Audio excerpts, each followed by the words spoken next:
Hey y'all, welcome back to my channel. I have another delicious healthy meal prep menu for y'all, and let me just say this week's menu is mouth-watering. For breakfast, we're making this chicken sausage sweet potato hash. I've gotten several requests from y'all to have more egg-free breakfast options, so here you go, and I promise you will have this one on repeat. It is so filling and full of flavor. Lunch is my mason jar taco salads, which are the perfect grab-and-go healthy lunch option. They're packed with protein, fiber, and healthy fats, so it's going to keep you full all afternoon. Plus, the salad in a jar method is the best way to prep your salads. For dinner, we're having these Asian-inspired honey sesame glazed salmon bowls, and I feel like I don't even have to tell you how good these are because I'm sure you can tell through the screen, but it's packed with flavor and has 38 grams of protein per meal. Not to mention, the salmon is loaded with omega-3 fatty acids, which are great for your brain and hormone health. And our snack this week is my whipped buffalo cheese dip made with cottage cheese to get in that extra protein, and we're gonna pair it with fresh bell pepper slices. This week's menu is completely gluten and grain free, and all of the recipes except the snack are also dairy free. It's also macro friendly with 25 to 30 grams of fiber per day and over 100 grams of protein per day. As always, you can find the full recipe card with measurements and macros over on the dedicated blog post, which I'm gonna have linked for y'all in the description box below. And as with all of my weekly meal preps, I've also created a free downloadable grocery shopping list for this week's menu just to make your life easier. I'm gonna have that linked for y'all below as well. And by the way, if you do give this meal prep menu a try, don't forget to leave a rating over on the recipe card on the blog post. That way I can see your feedback, I can see what you like and don't like, and it helps me to constantly improve my recipes and my meal preps for y'all. All right, I'm ready to start meal prepping, so let's head to the kitchen and get started. For the breakfast hash, let's get the chicken started first. In a skillet over medium heat, add 1 tablespoon of avocado oil, along with 1 pound of ground chicken.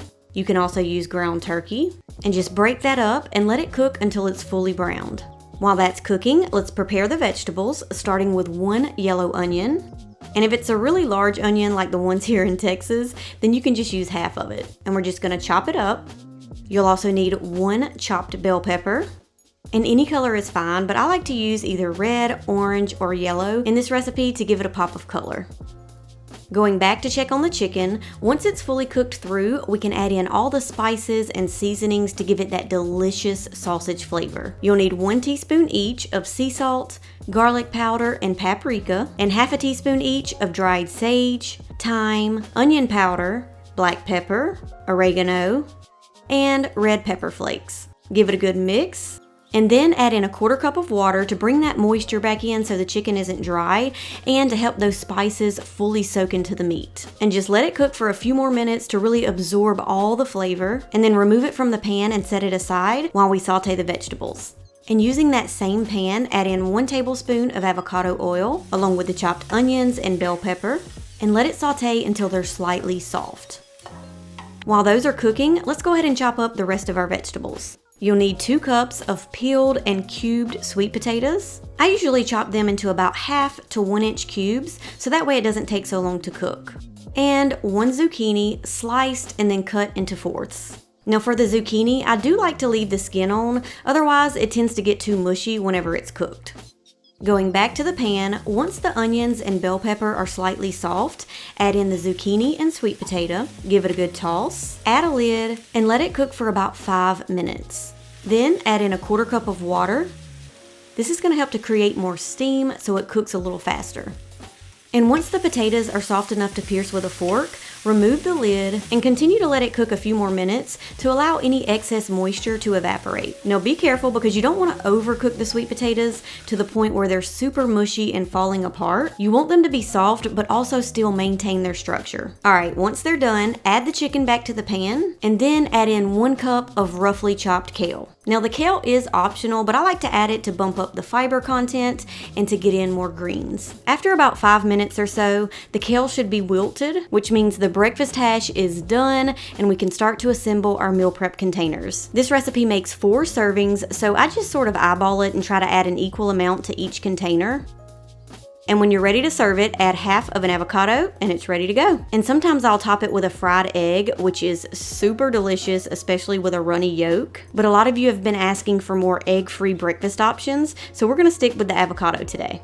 But y'all, this breakfast hash is insanely good. It's so full of flavor and it's packed with protein and healthy fats, so it's gonna keep you full all morning long. All right, moving on to lunch, which is my mason jar taco salads. For this recipe, it's all about prepping the individual layers first and then adding it to the jars at the end. So let's get started on the beef first. Into a skillet over medium heat, add 1 pound of 85% lean ground beef and let that cook until it's fully browned. While that's cooking, I'm gonna head over to my cutting board and slice up the onion and bell peppers. You'll need 1 yellow onion sliced into strips and 2 bell peppers also sliced into strips. And you can make the strips as thin or as thick as you'd like. Once you have that all sliced up, let's go back to the stovetop and check on the beef. And once that beef is fully browned, add in 2 to 3 tablespoons of your favorite taco seasoning. Of course, I'm gonna be using my homemade taco seasoning because it's my favorite, and I'll be sure to link the recipe for y'all in the description box below, but any taco seasoning works. Now, if the taco seasoning that you're using does not already have salt mixed into it, be sure to add half to 1 teaspoon of sea salt. And we're just gonna let that cook a few more minutes to let the beef fully absorb all those seasonings, and then remove the beef from the pan so it can begin to cool off. In that same pan, add 2 teaspoons of avocado oil along with the sliced onion and bell pepper and saute that until they're soft and the onions are translucent. Then add 1 to 2 teaspoons of the taco seasoning and let it cook a few more minutes. And now I'm just gonna remove it from the pan so it can begin to cool. And by the way, you wanna make sure everything has completely cooled and is at room temperature before you add it to the mason jars. And while those are cooling, let's prep everything else, starting with 1 avocado. I'm gonna slice the avocado into chunks, add it to a bowl, and then squeeze the juice from 1 lime over top. And this is a very important step because the lime juice is gonna help to preserve the avocado and keep it from turning brown. Next, let's rinse the corn and black beans. You'll need 1 cup of each. And before adding them to the mason jars, you do wanna dry them off really well. I'm also gonna rinse some romaine lettuce. You'll need about 5 to 8 cups worth. And one trick to getting the lettuce dry really fast is to use a salad spinner. If you don't have one of these, trust me, you need one. They are a game changer. And lastly, let's chop up 1 large cucumber. All right, once everything has cooled off, dried off, and you've prepped all your ingredients, it's time to layer our salads. Start by adding half a cup of your favorite salsa. We're adding this to the bottom of the jar because this is essentially our salad dressing. Then add 1/4 of the avocado chunks into each container, and the vinegar in the salsa is gonna help to preserve the avocado as well. Next, add 1/4 of the beef mixture into each container, followed by 1/4 of the sauteed onion and bell pepper mixture. By the way, if you're wondering if there's a method behind the way I layer these ingredients, there actually is. I always add the dressing to the bottom of the jar first, followed by the ingredients that I don't mind getting wet or soggy. And I always add the lettuce and herbs last. This helps it to stay fresh and crisp a lot longer. I'm also adding 1/4 cup of corn into each container, 1/4 of the chopped cucumber, and 1/4 cup of the black beans. And then pack in as much lettuce into the jar as possible. The more air we can push out of the jar, the longer it's gonna stay fresh. Lastly, I'm gonna add some freshly chopped cilantro on top. Add the lids, and these mason jar taco salads are ready to go in the fridge. Once you're ready to serve it, just dump everything into a bowl, toss it all together, and that's it. It's ready to eat. But I think y'all are really gonna love these healthy taco salads. They're gluten-free, grain-free, and dairy-free. Okay, let's get started on our dinner for the week. I can't wait to hear your feedback on these honey sesame glazed salmon bowls. They are so good. Starting with the marinade, into a bowl add 4 tablespoons of coconut aminos, 2 tablespoons of toasted sesame oil, 2 tablespoons of raw honey, 2 teaspoons of minced garlic, and 2 teaspoons of either hot sauce or sriracha. Whisk it all up until it's fully combined. And by the way, if you're not familiar with coconut aminos, it's basically a soy-free alternative and it's super delicious. For the salmon, you'll need 1.5 pounds. And I don't always remove the skin when I'm cooking with salmon, but for this particular recipe, I do like to remove it because I feel like it's able to absorb more of the marinade, which is gonna give it more flavor. Once you have the skin removed, cut it into about 1 to 2 inch chunks. Then add it to the marinade and make sure you toss it really well so all of the salmon is coated with the marinade. Cover the bowl and let's place it in the fridge to marinate for about 30 minutes. While that's marinating, let's get started on the rice blend. Today I'm doing a mix of cauliflower rice and regular rice. Of course, if you want to keep it lower in carbs, you can just do cauliflower rice, but I like the texture that it gives whenever I add regular rice to the mix, plus it makes this meal a little more filling. So into a skillet over medium heat, add 24 ounces of pre-riced cauliflower and just let it cook until it reaches your desired texture. One tip to making it cook faster is to add a splash of water, cover it with a lid, and the steam is going to help it to soften a lot faster. Then once it reaches your desired texture, you can remove the lid and continue to let it cook a few more minutes to allow any excess moisture to evaporate. Once it's done, add 1 cup of cooked rice and mix it all up until it's fully incorporated.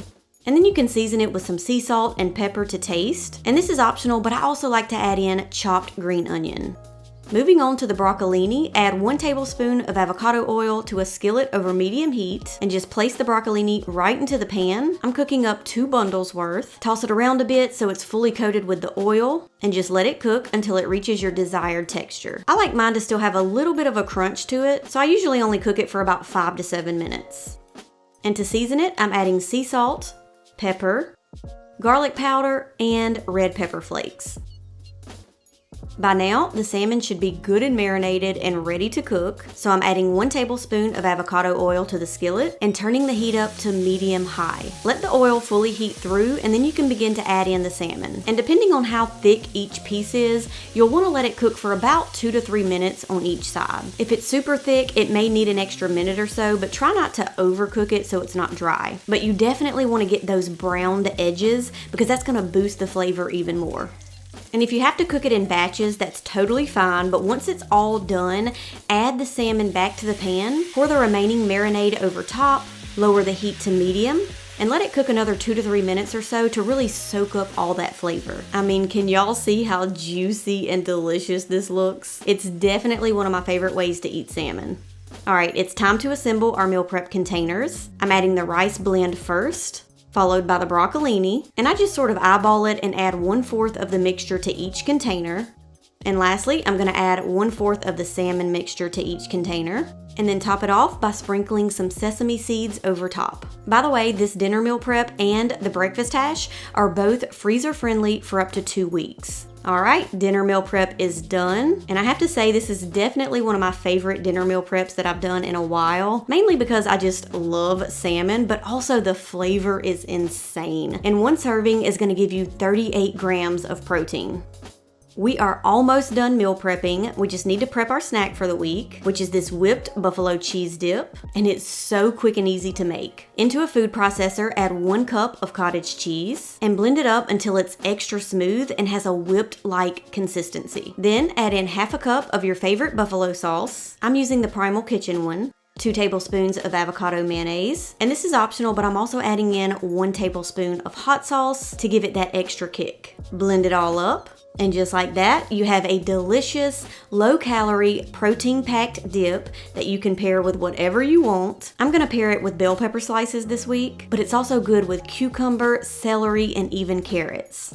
1 serving is equal to 1/4 cup, and it's only 107 calories and 4 grams of protein. But we are done meal prepping. We have breakfast, lunch, dinner, and snacks for 4 days. If you're new to meal prepping, definitely give it a try with this menu because it saves you so much time during the week, and it helps you to stay on track with your healthy eating. I can't wait to hear y'all's feedback on this week's menu. I really hope y'all give it a try, but my fridge is fully stocked and ready for the week. Well, all right, y'all, that is it for today's video. Another healthy weekly meal prep menu for y'all. I really hope y'all give this menu a try. It is so delicious. And if you do, don't forget to leave a rating over on the recipe card on the blog post so I can see your feedback and it can help others to see your feedback. And come back, comment on this video. As long as y'all are loving these meal preps, I will keep them coming for y'all. Anyway, if you do give this meal prep menu a try or any of my meal preps or recipes, don't forget you can tag me over on Instagram in your photos and videos, and I will share that on my stories. But that's it for today, and I'll see y'all in the next video. Bye.